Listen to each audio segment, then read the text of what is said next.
tapi paling berbahaya pasal kolesterol tinggi. Sebab apa yang sebenarnya berlaku? Mungkin akan buat anda terkejut. Okey, kita masuk bab pertama. Mitos kesihatan yang paling biasa kita dengar. Apa dia? Mitosnya ialah badan kita ni bijak.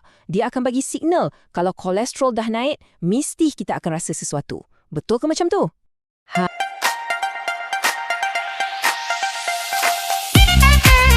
Okey, cuba tanya diri sendiri. Macam mana anda rasa hari ni? Sihat? Tak ada rasa sakit-sakit, tak pening, bertenaga je kan?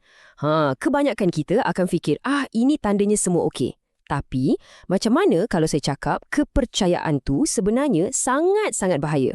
Jom, hari ini kita bongkar satu mitos yang paling biasa tapi paling berbahaya pasal kolesterol tinggi. Sebab apa yang sebenarnya berlaku? Mungkin akan buat anda terkejut. Okey, kita masuk bab pertama. Mitos kesihatan yang paling biasa kita dengar. Apa dia? Mitosnya ialah badan kita ni bijak. Dia akan bagi signal kalau kolesterol dah naik, mesti kita akan rasa sesuatu. Betul ke macam tu? Inilah mitosnya. Kononnya, kalau kolesterol kita tinggi, kita pasti akan rasa simptom-simptom dia. Kita percaya badan kita ni macam ada alarm sistem semula jadi, kan? Kalau ada apa-apa yang tak kena, mesti dia akan berbunyi. Logik lah, kan? Tapi, anda tahu tak? Dekat sinilah silap paling besarnya bermula. Sebab apa? Sebab kita selalu percaya pada perasaan kita. Aku rasa sihat je. Atau aku tak pening pun, badan tak sakit mana-mana pun. Jadi, kita pun anggap, semua under control. Kita letak kepercayaan penuh pada komunikasi badan kita tu. Tapi, bab kolesterol tinggi ni, komunikasi tu langsung tak wujud. Dia senyap sunyi. Dan kesenyapan inilah yang buat dia jadi sangat-sangat bahaya. Jadi, kalau kita tak boleh harap pada simptom, apa realiti sebenar dia? Realitinya, terus terang saya cakap, agak menakutkan. Dan dalam dunia perubatan,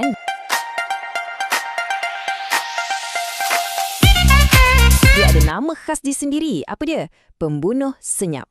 Ya, pembunuh senyap. Gelaran ni bukan saja-saja bukan nak takut-takutkan orang. Ia adalah gambaran yang paling tepat, paling real tentang macam mana kolesterol tinggi ni senyap-senyap merosakkan salur darah kita dari dalam. Kita langsung tak sedar, tapi kerosakan tu berlaku sikit demi sikit, hari demi hari. Jom kita bedah sikit istilah ni. Pembunuh. Sebab akibat dia boleh bawa maut. Kita cakap pasal serangan jantung dan stroke. Tapi perkataan yang paling penting kat sini ialah senyap. Kenapa senyap? Sebab dia datang tanpa sebarang amaran. Langsung tak ada isyarat. Kosong. Nothing. Itu maksudnya senyap. Dan sebab tak ada simptom lah, kita pun teruskan hidup macam biasa. Pergi kerja, makan, tidur. Kita rasa selamat. Kita rasa okey. Dan inilah kawan-kawan perangkap yang paling besar sekali. Rasa selamat yang palsu. Cuba bayangkan ni. Hari ni, anda rasa sihat, rasa kuat, boleh pergi jogging, boleh angkat barang berat, kerja macam biasa. Tapi esok lusa, tiba-tiba anda dah terbaring atas katil hospital. Peralihan dari rasa sihat ke kena serangan jantung tu boleh jadi sepantas kilat, tanpa sebarang amaran langsung. Ada satu analogi yang saya rasa sangat-sangat bagus untuk gambarkan keadaan ni. Kolesterol tinggi ni, dia macam anai-anai dalam rumah. Dari luar, rumah nampak elok, nampak cantik, tak ada tanda apa-apa pun. Tapi, kat dalam, anai-anai tu tengah makan sikit-sikit, sampailah satu hari, boom, satu rumah runtuh. Macam tu jugalah kolesterol tinggi ni bekerja dalam salur darah kita. Jadi, tolong ingat benda ni. Badan kita tak ada loceng penggera untuk kolesterol tinggi. Tak ada lampu amaran yang berkelip-kelip. Badan kita takkan tiba-tiba cakap, "Woi, kolesterol aku dah tinggi ni." Tak ada. Dia betul-betul 100%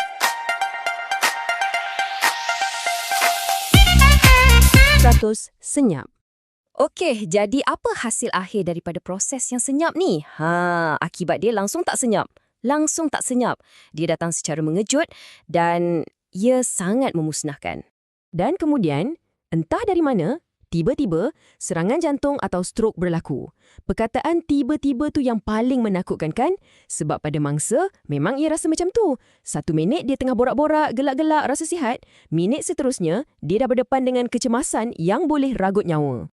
Tapi, dari sudut pandang perubatan, benda ni langsung tak tiba-tiba. Sebenarnya, serangan jantung atau strok tu adalah kemuncak. Dia adalah grand finale kepada satu proses senyap yang dah bertahun-tahun lamanya berlaku dalam badan kita, tanpa kita sedar langsung.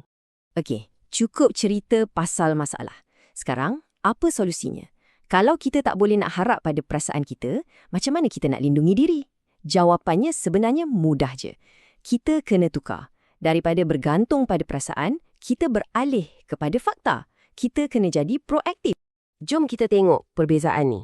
Sebelah sini mitosnya, nanti kalau kolesterol tinggi, mesti aku rasa sakit dada punya. Bunyi macam menenangkan kan? Sebelah sana pula, faktanya, kolesterol tinggi tak tunjuk apa-apa simptom sampailah dia dah jadi komplikasi serius macam serangan jantung. Nampak tak jurang antara mitos dan fakta tu? Jurang itulah yang boleh membawa maut. Dan inilah mesej paling penting yang saya nak anda ingat. Anda tak boleh merasai kolesterol tinggi, tapi anda boleh mengetahuinya. Nampak bezanya? Ini soal menukar dari sikap pasif, tunggu dan lihat, kepada tindakan proaktif. Kuasa tu sebenarnya ada di tangan anda. Jadi,